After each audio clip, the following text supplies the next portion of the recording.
The following program is rated TV MAL. It contains strong language and is intended only for mature audiences.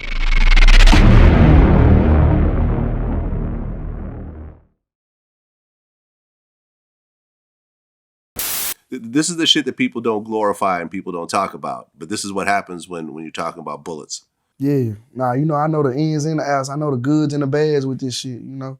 What you sign up for, you supposed to already know what you up against, you know what I'm saying? Like, but like I say, I was one of them that was blessed. Like I know a lot of people, I know a lot of real gangsters and, you know, real street niggas who never been to jail. Like, fuck getting shot. I know a lot of gangsters and real street niggas who never been to jail. So it's like, and them be the ones that be blessed. Like, and I was one of the ones that were blessed to never be, you know, hit up. Back to the block with the G's, there they go, gotta get dope. Beat the block off of their bag and we want it fast. Run out of dope out of stove, wait for the moment, serve them. We pull up on them, yoppers ain't got but the scope. Partners, they pull up with choppers, they chop they whole block up, they can't let come knock off his throat. Rep for the gang, 243 from the crook to the lane. You know me, down they get dirty but move low key. Young with a name, I don't do OGs, but a few told me. Young nigga go get the cash, so that's what it is, huh? The life we living in today, the snitches be the real ones. How they go? Niggas just ain't real no more, I'm still lost. Niggas never been in the field, but yet they call themselves a field boss. Real talk, pistol whip a hoe nigga then peel off. Boy, you run your mouth so much, you should wear some lip gloss. Melvin Noble, but to his fans and music industry, known passionately as Mo3, a promising independent artist coming out of Dallas, Texas. Mo3 achieved huge success with his gold and platinum stream singles, pushing his story of overcoming poverty and struggle to finally at 28 reach a status of being financially empowered. But on November 11, 2020, Mo3 was shot and killed while being pursued, ambushed, and chased down on Dallas Interstate I-35 in broad daylight. No stranger to the street life of guns and violence, Mo3 was shot prior to his final demise, leaving questions that surrounded the latest tragedy of his death. Was the rising rap artist killed because of his newfound fame and ongoing rap beefs with other artists from his city? Or was this a long-standing street beef that caught up with his past? Let's take a closer look at the chaotic life of Mo3 on this episode of Rap's Fallen Soldiers. A Dallas rapper was murdered outside of his car on I-35 near the Dallas Zoo. Police say the victim, a hip-hop musician named Mo3, was approached by the killer on I-35. Both men stopped their vehicles. The victim got out, took off, started running, but was shot several times on the highway. A bystander inside another vehicle was also hit. Police say that person did not suffer life-threatening injuries. Police are still looking for the shooter. This is like, it's like every other city in a way. If you're talking about the streets and the struggle, you know, it's a hood everywhere. You know what I'm saying? It's a struggle everywhere. You know what I'm saying? It's a neighborhood where it's violence and crime everywhere. So, you know, growing up, you know, I had fun, got in trouble. Good days over bad days. Out of all the most recent deaths that I've been able to, you know, see and observe via social media or the news, Hill struck my soul. Man, I was saddened, and I couldn't figure out why. Man, I wanted to cry to see that boy laying down in the street like that, man. So I started going to really listen to his music. I talked to him a month before he died. He got new teeth in his mouth. He got veneers in Colombia. And it's my friend in Dallas named Dr. Rose, really popular guy. He does everybody's veneers, everybody. And I asked Mo3, I called him, I was like, yo, why you go to Colombia? You could have got him done right here in Dallas. And that conversation was like a conversation I never had with Mo3. He did say he was moving out though. He was like, he just signed the Empire with Ghazi. And he told me he was about to move to the hills. He told me that. And for the first time, cause me and Mo3 spoke a lot, but for the first time it was like, he was really hesitant. Mo3's the type of guy, like you said in your interview, he's not worried about nothing. He going wherever, it don't matter. He not second guessing it. But in this conversation, it was a Mo3 I've never spoke to before. And a month later, he passed. Mo3 growing up faced a lot of struggle and family setbacks as he explains life prior to his success in music. And did you go juvenile at all? Nah, or they not just at gave you a not at that slap on the time. wrist? Not at that time. You know, at that time, 12 years old, you couldn't go to juvenile. You can go, but you can stay just for a little bit. But you weren't finna do no time or no shit like that. I ain't actually start going to jail to like staying in there to like 14, like staying in there, like, you know what I'm saying? So. Okay, and what were you getting caught at like 14 for? My first case, aggravated robbery, deadly weapon. Yeah, I got a lot of aggravated robberies. Okay, so aggravated robbery. What exactly were you doing? You know, aggravated robbery. You know what you do? Okay. All right, you're robbing people, and you were getting caught in the process. Yeah. Okay, so 14, 15, you get caught for a robbery. What do they give you? First time I go to jail, I stay for like, I want to say like 4 to 5 months. I come back home on a monitor on probation. Catch the same charge again. Now I'm going to placement. You know, in Texas, we got, in the juvenile system, we got a thing called placement. They probably got that everywhere. You know what I'm saying? Placement is where you go to somewhere outside the juvenile, you know. They ship you somewhere. It's like a boys' home or something. You know what I'm saying?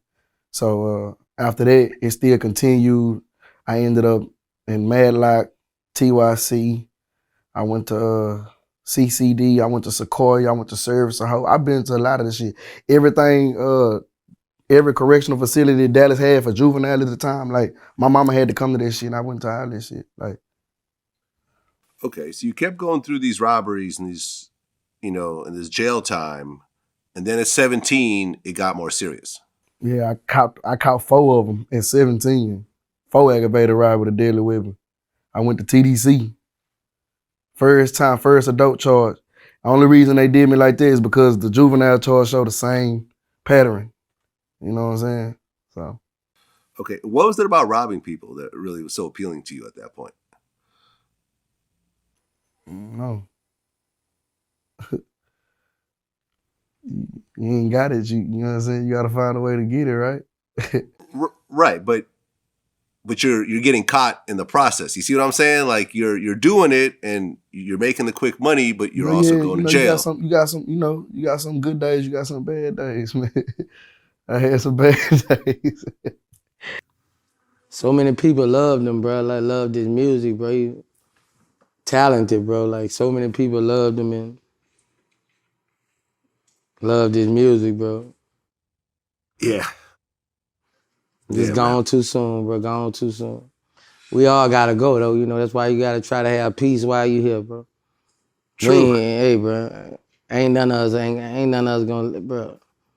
We all gotta go. You just gotta have peace while you here.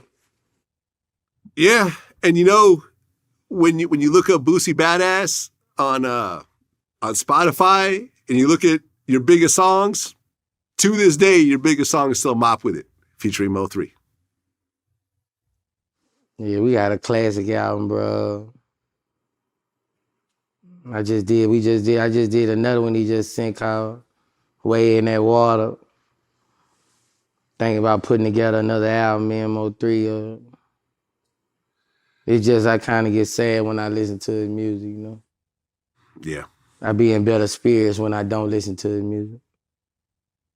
Yeah, man, he was a talent that everyone kind of caught wind of too late, unfortunately. You know, Mop With It is at 23 million views. He wasn't getting views like that when he was alive. Your first few big songs were like Hold Your Tongue, All the Way Down. Yeah, that's the song, Hold Your Tongue. That was the remake. There it goes. Oh, that's the remake. That's my first song. That's the remake. Yeah. Okay. And then you released your first album. What was it, Shout Reloaded? No, Shout See, Shout Reloaded what got everybody to pay, like what got everybody on. Like, Shout Reloaded to everybody was my first one. But Shout was the first one, like, to let niggas know, like, shit, I'm trying to do something, like, I got something to say. But Shout Reloaded is what broke everything, like. So people take, like, Shout Reloaded, they look at that like, that's the first one. You know what I'm saying? That's the second one. You know what I'm saying? So. Mo3's short but successful career began September 2014 when he dropped the mixtape Shotters, releasing a few singles like Say About Me, I Remember, Thang on Me, and the single Hold Your Tongue. But by November 2015, Mo3 released Shotters Reloaded with singles Osama 3 Laden, No Love, and All the Way Down, which he released a music video to. By 2016, he dropped the Gangsta Love video on YouTube that racked up millions of views. By 2017, he drops Gangsta Love Part 1 the mixtape, all while gaining more notoriety and establishing himself as the new face and sound of the Dallas rap scene. I make a song, it's a remake of some other Dallas artists that came up before me at the time, you know what I'm saying? Like, and I always used to listen to them, you know what I'm saying? So like, I'm just fucking with the song one day and I remake the whole song. And shit, I let somebody hear it and they was like, bro, go record that, bro. Like, go record this shit. I ain't had no studio money, you get what I'm saying? Like, my cousin, he in the feds. He had ran a studio. He in the feds right now. And he was just like, little nigga, shit, you stay out of trouble, use my studio. You know what I'm saying? For free. You know what I'm saying? That only lasted for a certain amount of time, but the time that he let me get it, like I used it to my advantage. I go and make the song. I link up with this nigga named Spliff from Oak Cliff. I link up with him. And they looking at me crazy. Like, I'm from the North. So, you know, I walk in the studio full of Oak Cliff niggas, and they like, man, who you is? Woo woo. I'm like, man, I'm such and such. I'm 3. Oh, Courtney B, your cousin? I'm like, yeah. So they were like, what you trying to do? You know, I produce, I make beats and shit. I run his studio. He told me to record you. You know what I'm saying? So I tell him the song that I'm finna remake, it was like a big song, like for Dallas history. So when I tell them I'm finna remake it, they look at me crazy like, nigga, you finna fuck, hell nah, nigga. You finna fuck this song up, hell nah. Like the nigga who was producing, I was like, bro, I just need you to remake the beat like this. I want it to sound like this. And he was like, man, hell nah, bro. Like, I don't wanna be a part of that shit. Like, fam, you finna fuck up a Dallas classic. I said, bro, just do it. He made that bitch. I went in there and spit that hoe. Nigga was like, bro, you cold in the bitch. You icy. Like, you know what I'm saying? What else can I make for you? There, me and him be at the relationship right there. What else can I make for you? So boom, like after that, it started circulating, man. Success can breed jealousy even more in hip hop. The violent nature of the game doesn't just stop at the artist. At times, it even affects those around them. You can tell there was an unsettling vibe in the city of Dallas between Mo3 and Yellow Beezy, based off the records being made, interviews, and social media posts addressing what we now know as beef. Even though the main two artists was at odds, the rifts between the two spilt over to those that's close to them. Both Mo3 and Yellow Beezy originally chalked up their differences to a mutually known female trying to put one artist against the other. But fans of the two would soon figure out things were much deeper and more volatile than we all expected as time went on. I mean, being the hottest rapper in Dallas, you know, comes a lot of love, but also comes a lot of hate, especially when you're the only one, you know, at the time. Yeah. So what started coming in terms of the hate part? Like, what you mean? Well, just being in your neighborhood and being Mo3 the famous rapper instead of just being Mo3 the neighborhood star. It started with the hate. The hates in the neighborhood started with old gang members that I used to get into when I was right here at this level. Even when that beef was dead, once I got here, they just restarted it all over again. You know what I'm saying? This was a perfect time for them to be on. This was a perfect time for them to be heard and, you know, shit. And it was like easy. It was right up their alley. Like, shit, we done already beef with Mo3 before when he was just that Mo3. It ain't gonna be hard. You get what I'm saying? Like, you know, so that's where the hate started with that. Like, yeah. And you know, shit, everybody ain't a fan of you. So them became haters. The people who don't like you, they became haters. So it's like, shit, it circulated. But different situations, it get realer and realer. It get worse and worse. Like so. We interviewed Yellow Beezy, who's also from Dallas. Yeah. And at one point, there was some sort of friction between y'all, and he explained it on another interview how it was just some stupid shit that a girl was trying to get in the middle of. Yeah.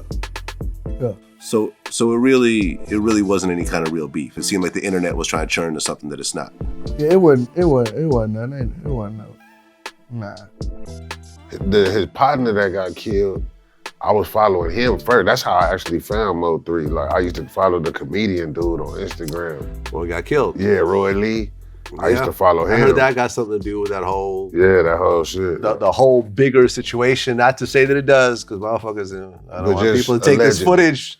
It just seems like it has something to do with this whole bigger story of people getting killed and beef just never ending because of that shit. Roy Lee, a Dallas comedian and a good friend of Mo3, had an ongoing beef with Yellow Beezy.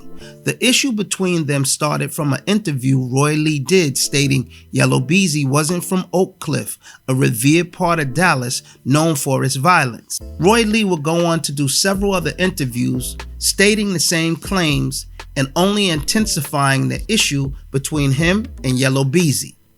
One evening at a nightclub in Dallas, an altercation took place between Roy Lee and Yellow Beezy, where Roy Lee alleges that Yellow Beezy sucker punched him, then he got jumped by members of Yellow Beezy's entourage. You set up the fight.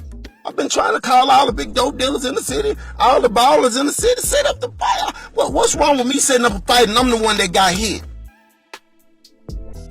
And everybody talking about let it go. Well, how I'm gonna let it go if y'all didn't let it go at the Thought Park when you got snuck? How I'm gonna let it go when you got snuck at the club somewhere and you ain't let it go when you seen him at Walmart you was trying to fight? How I'm gonna catch him one-on-one when he always deep somewhere? A few days later, while sitting at a gas station in his car, Roy Lee was shot at. In that shooting, he'll get shot in the leg, but survived the initial assault. And I think they was watching me at Texaco. Because Texaco and Shells across the street, across from each other.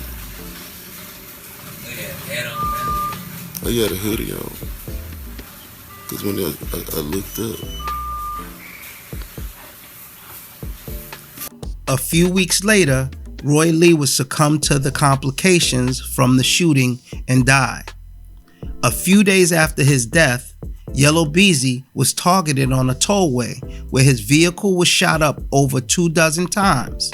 Louisville police say at 3:38 this morning they got a 911 call from a driver saying he'd been shot multiple times by someone in another vehicle in the northbound lanes of the Sam Rayburn tollway at FM 544. So the car gets shot 23 times. And how many times do you actually get hit? Like 3 or 4 times. Oh, you're not sure? Like 3 or 4. I think it was like 3 or 4. I see they try to say 8 because they was kind of like the exit ones, but I think it was actually on 3 or 4 times. So you leave the strip club, you jump in your car, and then what happens? I'm going to getting on the highway, and I'm looking to see if somebody follow me and shit. I'm going fast. I'm going real fast on the highway. I slowed up because like the police had somebody pulled over. So I make an exit or whatever on this tollway, and I'm still driving fast. So I'm like, anybody behind me, I just passed them up. It was cars on there, but it wasn't just like a lot of cars. And when I'm trying to find my address to where I live at, so I'm looking down at my phone. That's when they approached me on the side of the car and started shooting the car. Take a little pain pill when I need it. It was blessed though, like that. One of the bullets pierced my lungs. One was like kind of like by my heart. One of them was like right by my spine. They ain't touched that one of them, you feel me? That's how you know God good, you feel me? When Yellow Beezy got shot up, what were your thoughts about that? Shit, I gotta stay out the way. Okay. Shit, it's real out here. Shit, niggas getting hit up every day out here. Like, it's the world. Like, you know, somebody right now, we talking right now. Somebody right now, probably getting shot up right now. Like, shit, you gotta stay out the way, man. There was a song that you dropped recently and in the beginning of the intro, it's like a couple people talking, and it mentions you and Yellow Beezy, but I didn't really understand what it meant. Can you explain that? Yeah, nah, you know, they was misinformed about some rap beef, and I was like, nah, I ain't got no rap beef with nobody. I ain't got no rap beef with no rapper in my city. No rap beef. And they was just, all that was just something that they heard, you know, shit. You know, they not in the street, so, you know, their job is to report like the news. So, you know, they just going off what they heard, and, you know, so like, nah, I just cleared it up on my interview when I went up there and talked to them. Like, nah, ain't no rap beef, ain't no problem, man. Okay. Now, what happened between you and Trap Boy Freddy? What? Trap Boy Freddy. What you mean, what happened?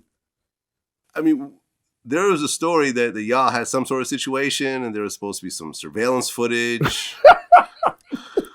of, you know, someone getting ran down on the street or something. Did you see it? I did not see it. Oh, well, I don't know what you're talking about, because I don't know about nobody running down no street. Well, hold on. I'm pulling it up right now. Pull it up. Shows some, I'm pulling it up. So I guess he claimed that he ran you down last year, and there's some surveillance footage. And I guess you responded. Do you see somebody running down the street? Oh, I do not. Oh, okay. Well, I don't know what you're talking about. Yeah, okay. Okay. So you're saying that all that is just nonsense? Yeah, that's what I'm saying. Internet be reaching. I've had Trap Boy Freddy on my show.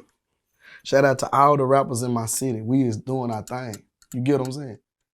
Right. I don't want to talk about all that. Okay, well, I'm just saying, all for the city. All the rap we doing, ain't no rap beef, man. Ain't no rap beef. No. They can't put me. People can't put me in no rap beef, man. I don't get into all that, man. That make my skin crawl. Like it's nasty. Like.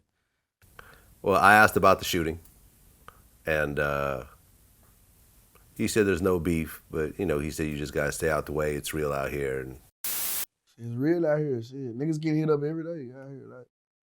It's the world. Like, you know, somebody right now, we talking right now, somebody right now probably getting shot up right now. Like, shit, you gotta stay out the way, man. Don't know who that is. No, I don't know who Buddy is. Okay.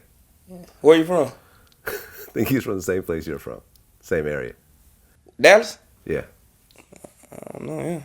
Never heard of him? I know everybody from my city making noise. Okay. Hold on a second. Well, Mo3 dropped a song called 219. Some people say is a diss song towards you. I ain't never heard it. Never heard it? Okay. So I guess that's all there is to it. Yeah, I don't even know who you talking about. Back in Beezy, that's dropping Friday. That's my new mixtape, you know what I'm saying? Like, they got Back at It Again, featuring Quavo and Gucci, man. You know what I'm saying? That motherfucker going crazy. Got the Richie and Mel going over for real. Got a lot of more music coming, you know what I'm saying? Shit with Chris Brown and Too Short, all that shit. After the incident with Roy Lee's death and Yellow Beezy's shooting, things in Dallas would intensify immensely among Mo3, Trap Boy Freddy, and Yellow Beezy. I think it was it last year that you dropped Everybody Not Your Friend? Yeah. You dropped it by yourself first. Yeah, this Everybody Ain't Your Friend. The one with me by myself, 12 million views. Yeah, I'm looking at it right now on YouTube. That was on Shada's 3.0. Yeah, that's me by myself. That's the rhythm. Right. And then you drop a remix with Boosie. Boosie called me. He called me at DJ Cali house. I'm sitting in the parking lot, and he called me from Cali house. He was like, man, I need that everybody. Like, I'm trying to get on there. I was like, yo. He was like, nah, for real. Send it to me right now. I'm at DJ Cali house right now. I'm finna get in the studio. I sent him that bitch. I mean, that's a hell of a song. Appreciate it. That's real. It's a hell of a song. And honestly, I mean, I like Boosie's version as well, since I'm a Boosie fan, but really, you held that song down by yourself just fine. Like, Appreciate it. Yeah, and I think it's one of these like kind of messages that everyone can relate to. It's I lost all my friends. All them niggas that stayed at my mama's house who I just told you, I lost all of them. They're all gone. They all gone. I feel you. Shout out to the niggas around me. Listen. This real life. You can just meet people that be realer than the niggas you grew up with all your life. Yep. No, I mean, all of my old friends I don't fuck with none of them anymore. None of them. As soon as I start getting successful, they start feeling like they deserve the money that I was making for themselves as well. Like I need to help them out with their current situations because they was just around. Not that they were helping with anything I was doing, just because they were around. Facts. And it turns into some fuck shit to the point where you can't keep fucking with people anymore. You know what? Look, my partners back in the day, them niggas was always talented at selling dope. They was good hustlers. I didn't quite have it down packed. I'm a real street nigga. I done did everything. Like, they had it down packed. So, they had it to go buy new Jordans and 501s when they was hot. Levi jeans, go buy this, go buy this, go buy that. I couldn't do that, but not once did I ever hate on them though. You get what I'm saying? I watch my partners, we go to the club, I watch them, hey, can you pay me get in? Like, oh no, it's cool. Okay, you don't pay for me get in, that's cool. I still ain't mad at you. I watch when we get in that picture booth, them pull out racks, and I'm the only one in the picture just holding up my hands, cause I don't drink, so I ain't holding up no cup. Like, so I never hated though. I never hated. Like, my partners had cars and shit. They had their own apartments. I'm still staying with my mama or I'm living off a bitch. Like, I never hated. Never. Then when I get right here, it's like, 3, give us this, give us that. Oh, fuck you then, nigga. Been on the block for so long, they hate to see me. On their phone, the radio, or their TV screen. When you leave, you alone, ooh, it's hard to be real with them, knowing they don't want to see you eat. I come from the ghetto like my partner's meal. Had to get it out the mud to feed my mama meal. Ooh, I'm on their ass, cause they put me last. I'm finna come first, finna hit them where it hurt. I want my bag, my bag. I just want my bag. I'm just trying to get in my bag, my bag. I just want my bag. And once you listen to his music, man, you can hear the soul of him. You can feel the pain that he emerged from. You can hear the resentment in the tone. It was some hate in him. It was some anger that he never got to resolve. Mo3 was one of the most talented rappers that never been took away, bro. Like he had that kind of talent. Like, he was one of the most talented rappers that never been took away, bro. Yeah, I mean, Everybody Ain't Your Friend, which you jumped on the remix for. Yeah, but that's not Mo3 catalog. That's just a big song for him. Like Mo3 got, like, he got a catalog before the Everybody song. One day after our last interview, Mo3 got killed. Yeah. Literally one day later. Yeah. Explain your relationship with Mo3, because I know you guys had a mixtape together. An album, right. There was word that he was signed to you? Everything we did, we just did. I was in the mix with it. Okay. You know what I'm saying? If it was this, they let me get a percentage off it. You know what I'm saying? Mm-hmm. I ain't have to have paperwork with him like that because I ain't want to tie him down because he was too big of an artist. So we just got money together, you know what I'm saying? My little partner, you know what I'm saying? I miss him. It hurt the scene a lot. Yeah, and he was so dope, man. Like, I remember talking to Boosie, I was telling him how, like, Mop With It was, like, my favorite song. I've played that, like, 1,000 times. Yeah. Ever since I heard it. Like, dude is he was so talented singing-wise. Man, it was like gospel. You know what I mean? Yeah. Like gospel, yeah. Yeah, in terms of harmonizing and everything. Everybody Ain't Your Friend was, like, such a dope song. And he was really, like, I felt like he was getting ready to just be out of there. Yeah. He was right there, like, because there were more, popular rappers in Dallas. I felt like he was sort of one notch down, but he was getting ready to be right up there with everyone else. Yeah, the city of Dallas was really mad at me when he died, though. Like, furious. Like, why? Cause you know, it was a time where I came up with all the rappers at the same time. You know, we don't gotta say names, but I came up with everybody where Mo3 didn't have nothing. He ain't have nothing. He trying to make it like, and I was the interviewer. I interviewed all of them. We came up together, put some records together, traveled together.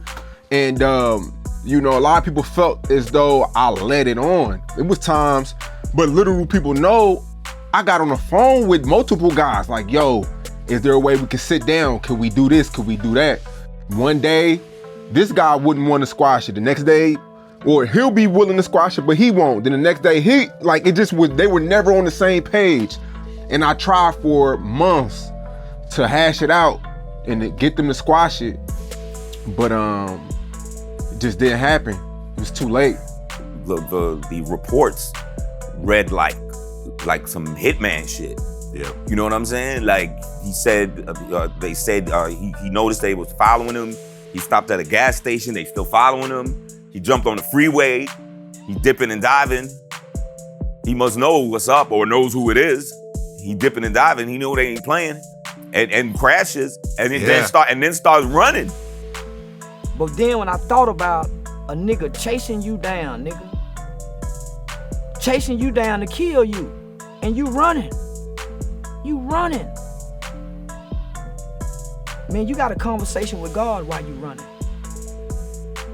There's some shit going on in your head, the fear of death. You running from death and death catch you, so I know you and God talking about something. Man, that I cried for him. And then start running, which means, which sounds hard, sounds like a freaking movie. And it leads me to believe that maybe he didn't have nothing on him.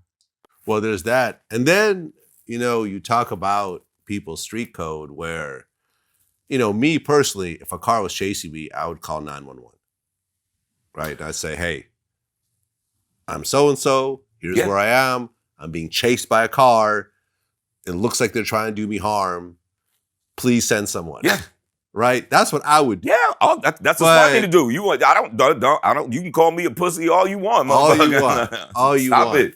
But you got to think an artist like Mo3, who's a street artist, is probably thinking, well, if I call the police and they see that it gets out that I called the police, and let's say the 911 call comes out, as it does a lot, and they hear my scared voice on this 911 call, my career might be over. Career over, life over. Right. I'm choosing life. I would choose. Look, we can work all that other stuff out later. You and I mean, are older, right? Yeah. I'm in my 40s. You're in your 50s. Like a 20-something-year-old who's trying to get his career popped off, and he's got a following, but he hasn't popped off yet, is thinking it on things a little bit differently. I mean, do you have actual security with you when you walk around? No, I just got good friends, man. We are good friends, and I got my homeboys with me. Security sometimes is with me with the shows and stuff. When the promoter book me, they got their own security, that accommodate me and shit. Shout out to them, But other than that, like I ain't worried about none of that, Vlad. So I ain't got no security. I'm not out here. Nobody chasing me down, trying to do nothing to me, so I ain't worried about none of that. In December 2020, police arrested a suspect in connection with the shooting death of Dallas rapper Mo3. Dallas police have made an arrest in the deadly shooting of Dallas rapper Mo3. Tonight, police are telling us that they have taken 21-year-old Kawan Dontrell White into custody for the death of Mo3. White faces a murder charge and also a charge of prohibited possession of a firearm. The rapper was shot and killed on I-35E out of his automobile near the Dallas Zoo last month. 5 months later, in April of 2021, according to the Dallas Morning News, Devin Maurice Brown, 28, told police that he was aware Mo3 was dating an unknown witness, and he was upset over a video posted on social media of Mo3 and the woman. Brown was indicted on murder charges in the death of Mo3. Right after Mo3 was shot and killed, the violence in Dallas erupted throughout the city. Mo3 got shot, Dr. Rose got shot, then Boosie got shot. I'm not knowing what to think. Like, I was on the plane using my Wi-Fi. Everybody was texting me. I thought it was cap. Then it turned out to be true. I didn't know what to think. You know, I just went to my place in Miami and just chilled out for a little bit. So, but yeah, that week was a really crazy week. Like 20 people got shot that weekend, I think. Shit was crazy. I really hope this Dallas shit works its way through this bullshit, because there was like bloodshed on both sides of this shit. That shit is crazy, a lot of people man. gotten shot. You know, I feel like I've interviewed people on both sides of this beef, and I've tried. And then the alleged killer, he was out on bail. Supposedly he was out on bail for shooting at his transgendered girlfriend. Like, I heard something like that. I'm not sure if that's true. No, he's in a full-on relationship with a transgender person. Like they in pictures together, like Facebook pics, and like really literally hugged up, and like it's crazy. I was like, wow. Nah, that shit been crazy out there, you know. That shit just been crazy out there. I just miss him. I miss him smiling, you know. I'm gonna try to get more in this kid's life, you know what I'm saying? That's what I could do as a partner, you know. I always send his mama something, you know. Every month or two I send his mama something. But he was a legend, bro. You know, people now going back seeing how good he was. You know, and that's people like, God damn, this motherfucker can sing, rap. You know, people coming up to me in my shows like, bro, I ain't know Mo3 was that good, bro. Like, dude is my favorite right now. Like, I done heard that shit the past 3 weeks. That Mo3 they favorite now. You know, way in South Carolina, you know, so. You know, he was the streets. Right. You know, he didn't make he don't make the radio records. You know. Even if he's singing, it's something gangster in it. Right. Even if it's about a girl, you know. So he was like the hometown, you know, like when I went down there and first saw him perform, that's what made me really fuck with him. Like, you know, like when I saw him perform, Dallas knew that shit word for word. I mean, it was like, you know, like some Boosie shit. Like I never heard, you know, nobody out that way who music, songs I never heard before, they knew word for word. So, you know, he was just, you know, straddling the fence, and he had just got with Empire, and he was finally making a big move. You know, Empire had cut him a check, and you know, he was straight. Yeah, I mean, he was one hit song away from just being out of there. Yeah. And everyone knowing about him, and everyone wanted to collab with him and everything. It was just that one song that never quite made it. But, you know, it's sad. Like I said, I'd interviewed him. I like the dude a lot. It was very, very sad. Have you actually been back to Dallas since your shooting incident? Nah. Are you done with Dallas for now? I'm saying for now. I'm not saying permanently. Oh yeah, I'm just saying for now. Yeah, for a little minute, you know, Yeah. I mean, which makes total sense. Yeah, it does.